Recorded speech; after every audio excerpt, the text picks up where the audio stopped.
Sa'ulqi fi qulubil ladzina kafaru ru'b.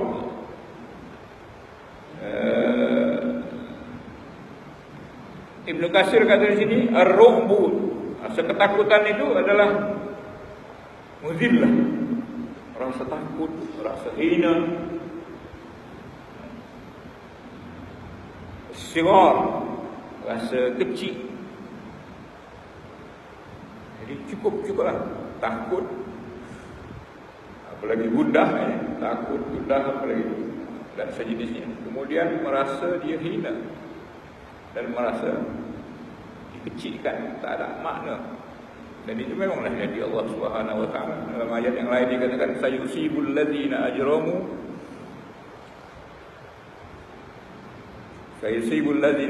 sagharun indallah. Allah akan berikan, musibahkan kepada dia, berikan kepada dia saghar, kepada orang-orang yang melakukan dosa itu sagharun, kehinaan, rasa cemas, takut, hina, rendah. Kemudian azab yang pedih lain.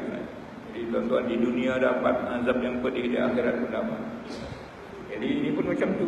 Di dunia lagi dah rasa takut. Jadi itulah kaji kita malam ni. Yang paling utamanya ni ya, kita ambil perang-perang ni, kita dah ada perangnya kan. Yang kita ambil yang paling utama dalam ayat ni, ayat tu. Kita ni kadang-kadang dalam ketakutan tak berani, kita tak penuh, tak konsisten, tak istiqamah. Hingga ada orang cabar agama kita pun kita tak bertindak, takut. Kata Sya'rawi, bila ada hukum dilanggar, bila ada syariat dihina, percayalah, di belakang semua ini ada hukum hakam Allah Ta'ala dipijak-pijak, ditinggalkan.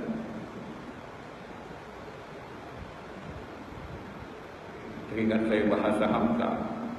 Kalau agama kamu dihina sedangkan kamu diam, tukarlah pakaian, tukarlah bajumu dengan kain kafan, dengan kain kafan. Jadi itu satu satu cabaran untuk kita lah.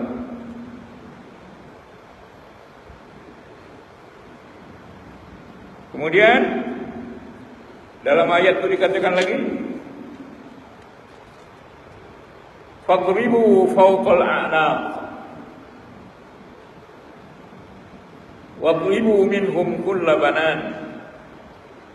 Maka bila dah mereka dalam keadaan ketakutan tu, maka pukullah. Dalam keadaan perang, dalam keadaan aman, jangan. Ini terhadap kafir harbi, orang yang dah menyerang kita. Maka Allah dah bela kita, sebab malaikat ada, mengantuk dah, hujan pun sudah tenang,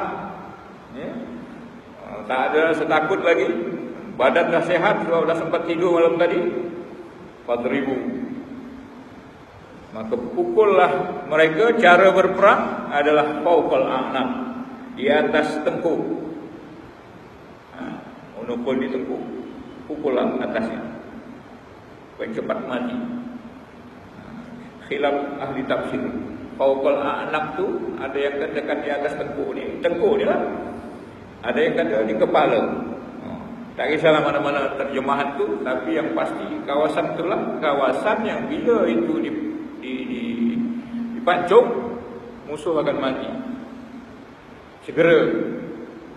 Tambah lagi hadis Nabi SAW kata, aku ni tidak diutus untuk mengazab. Satu riwayat kita mengazab dengan azab Allah, dengan bakar dan yang sejenisnya.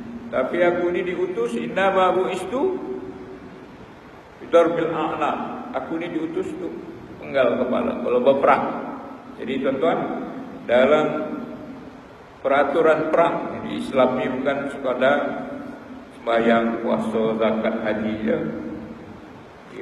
Islam ni dari mulai pergaulan rumah tangga, hubungan suami isteri, sampai ke bernegara. Bernegara tu sama ada damai atau perang. Dan kalau perang pun ada peraturan. Di antara peraturan perang dalam Islam, kalau nak bunuh orang tu fauqal a'naq, mati. Tak boleh tapak hidungnya, telinganya hilangkan, atau masukkan macam yang di Jordan, di Iraq, ya, orang ISIS tangkap tentera Jordan, masukkan dalam sarang, waktu dibakar. Itu azab Allah. Api itu azab Allah. Kita tak boleh ikut. Begitu juga dengan semut ke, dengan ular ke, kalau jumpa jangan bakar dengan api. Itu adalah hak istimewa Allah Subhanahu wa taala. Ya, pukul. Cepatkan mati dengan pukulan, bukan dengan api. Macam itu juga dalam peperangan. Walaupun musuh dah kalah, musuh dalam keadaan ketakutan, kita tidak dibenarkan muslah. Muslah ni menyiksa dengan potong yang sudah hidung ke, macam peperangan pun dia orang cucuk, kemudian makan hati, macam betul-betul perang. Kalau pukul, masa pukul mati terus. Wadribu minhum kulla banan, dan pukul daripada mereka tu semua yang ujung-ujung, yang apa nama ni, sendi-sendi, supaya jangan dia lari kan. Tak boleh lari dah, cepatlah dia mati. Jadi itulah tuan-tuan, satu kehebatan agama kita. Al-Quran mengatur macam mana cara nak berperang. Kemudian lagi, begitu juga hadis Nabi SAW bila menyembelih, ini dah nak kurban ni kan, musim kurban ni nak menyembelih, maka idza qaltaltum fa ahsinul qatlah wa idza zabahtum fa ahsinuz zabha. Apabila kamu membunuh, baguskanlah cara membunuh, macam ni. Dan apabila kamu menyembelih, baguskanlah cara membelih. Setidak-tidaknya pisau yang tajam, jangan di hadapan kawan lembu tu juga, atau kawan kambing tu, ya. Kemudian caranya itu dengan mesra, jangan ganas. Kita ni dah cara tu tak betul. Kambing seekor dengan kayu balak ni, mengikat kaki itu, dihimpit pula, dah terikat, masukkan tengah, dihimpit, pijak ramai-ramai. Takut kambing tu mati bukan kena sembelih. Jadi tuan-tuan belajarlah ni.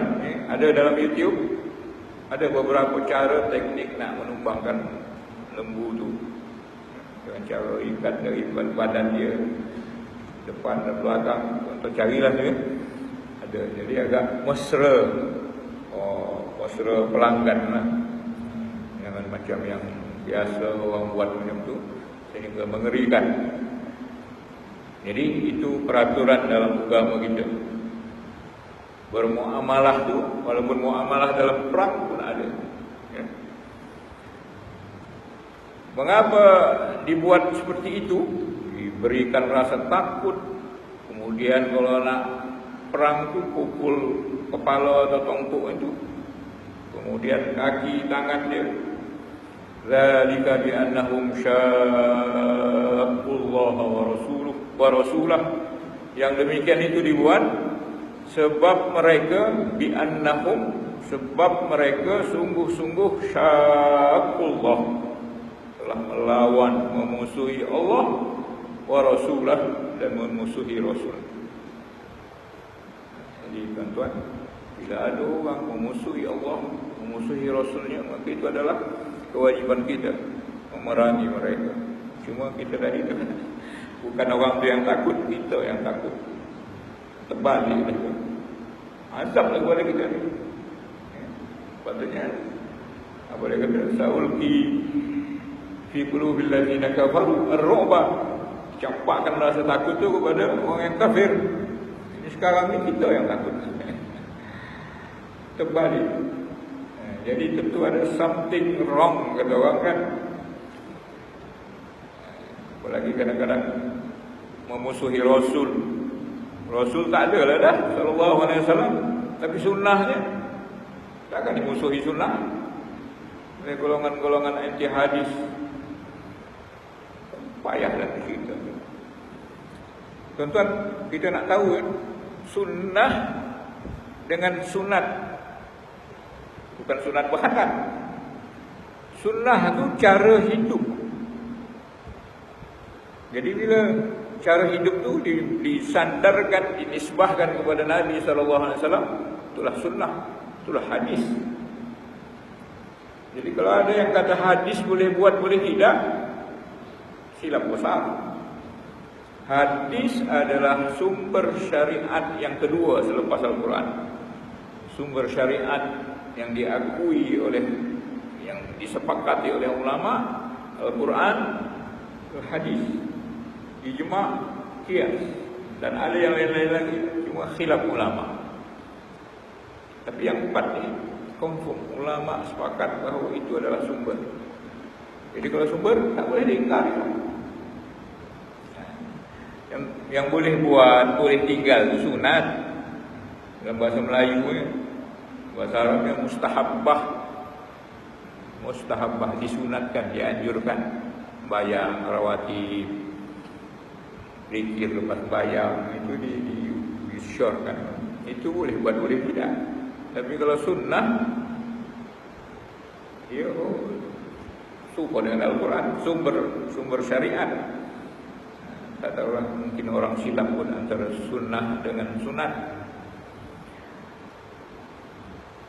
Jadi jangan memusuhi Rasul, sebab orang-orang yang memusuhi Rasul akan dapat balasan tadilah. Fadribu fawqal a'naq. Itu di dunia.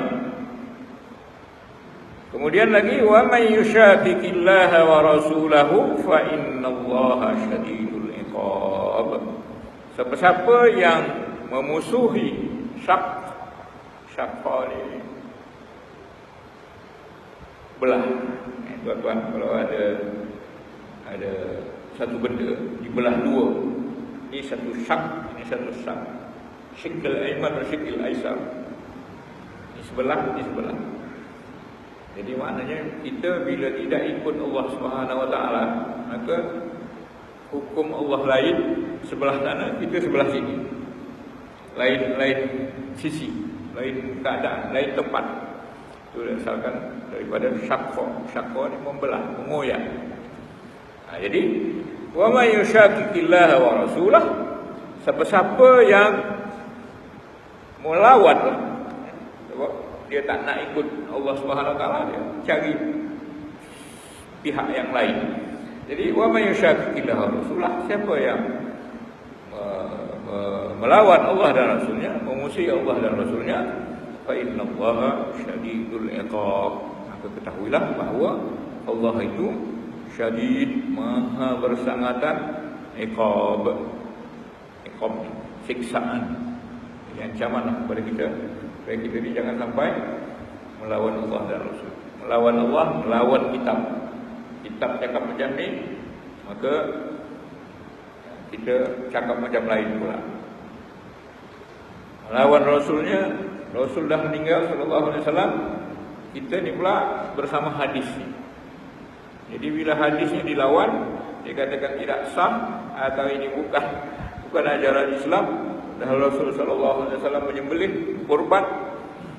Dia berkurban 2 ekor, seekor untuk dia dan seekor untuk umat. Ada istilah kurban, kenapa dikata pula itu ajaran syaitan?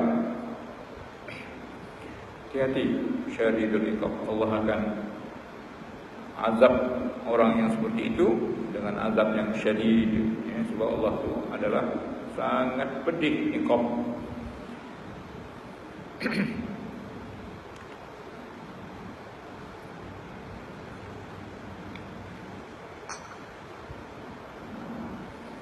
Dzalikum fadzuquh wa anna lil kafirina azaban nar. Yang demikian itu fadzuquh, maka kamu rasalah kehinaan tadi, ketakutan tadi, diperangi oleh orang-orang muslimin, orang mukminin. Waduku, maka rasakanlah. Itu di dunia. Kehinaan, ketakutan itu di dunia. Wa anna lil kafirina 'adzaban nar. Dan sesungguhnya untuk orang kafir ada lagi azab di neraka. Jadi di dunia dapat, di akhirat lagi dahsyat. Ya. Nah, itulah makna ayat yang ke-12, 13 dan 14. Kemudian kita terus masuk kepada ayat yang ke-15, kalau sempat lagi. Ada 3 minit lagi. Ayat yang ke-15. Ya ayyuhalladzina amanu idza laqitumul ladzina kafaru zahfan fala tuwalluhumul adbar. Wahai orang-orang beriman. Ini masih cerita perang. Ya, cuma tadi itu dalam peperangan. Yang ini sisipan. Ayat ini turun selepas perang. Tapi dia untuk perang-perang lain pula. Wahai orang beriman, idza laqitumul ladzina kafaru, bila kamu dah jumpa orang-orang kafir dalam keadaan perang, zahfan. Zahfan ni merayap. Apa namanya ni? Jalan pakai dada tu apa namanya? Maknanya dia orang dah maju. Bila kamu dah jumpa orang-orang kafir sudah maju, dikatakan merayap itu menunjukkan banyaknya, sehingga tak dapat dibezakan berapa bilangan. Merayap, menyerang sudah. Fala tuwalluhumul adbar, maka jangan kamu berpaling adbar. Adbar ni dubur tu belakang. Jangan kasih belakang. Karena jangan lagi ya. Jadi salah satu dosa besar adalah lari daripada medan perang. Kita alhamdulillah ini aman kan. Tapi adalah tahu zaman-zaman akhir zaman dunia nak kiamat ni, adalah tahu ada besok orang ganggu agama kita ni. Ya, dengan dajjal sebelum dajjal besar tu datang, ada dajjal kecil dulu datang agak. Jadi bila dah mereka maju nak menyerang agama ni besok, fala tuwalluhumul adbar. Jangan kamu berpaling belakang kepada mereka. Jangan lari dari medan perang. Ya, ini peraturan perang. Ya? Ada satu saya ingat, kena habis. Satu lagi ingat tentang zahab, merayap, maju. Ada hadis Nabi SAW. Siapa yang mengatakan astaghfirullahaladzim alladzi la ilaha illa huwal hayyul qayyum wa atubu ilaihi, 3 patah. Biasa kita baca tu kan. Ada satu riwayat 3 kali. Ada satu riwayat 7 kali. Ada tak pakai berapa kali. Siapa yang mengatakan itu, maka diampunkan dosanya, diampunkan seluruh dosanya, walaupun lari daripada zahab. Tapi sekurang-kurangnya lah, sekurang-kurangnya astaghfirullahaladzim alladzi la ilaha illa huwal hayyul qayyum wa atubu ilaihi 7 kali. Atau tidak 7 kali, 3 kali. Tapi yang pasti maknanya dosa-dosa kita terhapus. Cuma janganlah baca lalu macam tu je. Rasalah kita bertaubat. Ya Allah, aku minta ampun. Astaghfirullahaladzim. Ya Allah yang Maha Agung, aku minta ampun. Yang alladzi la ilaha illa huwal hayyul qayyum, yang tiada Tuhan kecualilah Dia, yang Dia itu adalah Hayyu, Maha hidup, Qayyum, Maha mengatur, mentadbir. Wa atubu ilaihi, dan aku bertaubat kepadanya, aku kembali kepadanya. Itu amalkan. Apalagi nak tidur, jangan lupa taubat sebelum tidur. Takut besok tidur tak bangun. Ada hadis riwayatkan malaikat catat bila orang buat jahat masa siang hari itu, malaikat nak catat. Malaikat yang menulis kejahatan, malaikat yang menulis kebaikan kan itu betul. Jangan tu. Kita kamu taubat. Lalu jam lagi dia nak catat. Lamalah dia tak taubat lagi. Jam. Sampailah ke malam. Malam pun nak catat. Jam. Sampailah dia nak tidur. Pun belum dikasih malaikat baik ni tadi supaya malaikat yang menulis kejahatan ni jangan tulis. Tak tidur tu sebelum tidur tu baca lah. Astagfirullah. Baca. Taubat kita kembali kepada Allah. Berdamai kita kepada Allah Subhanahu. Kembali balik. Masuk dalam garisan balik. Jadi bila dah masuk macam tu, maka pilihan tak jadilah dituliskan. Jadi Allah Subhanahu Wa Taala ni, ialah bukan digalakkan buat jahat, buat maksiat, tapi bila terbuat, Allah terima balik. Ya. Nah, itulah lebih kurang berkenaan dengan zahab tadi lah. Ya. Mudah-mudahan sedikit sebanyak daripada pertemuan kita malam ni ada membawa manfaat untuk kita masing-masing. Hadza wabillahi taufiq wal hidayah. Sallallahu wasallam ala Muhammad wa ala alihi wasallam ajma'in. Terima kasih. Wassalamualaikum.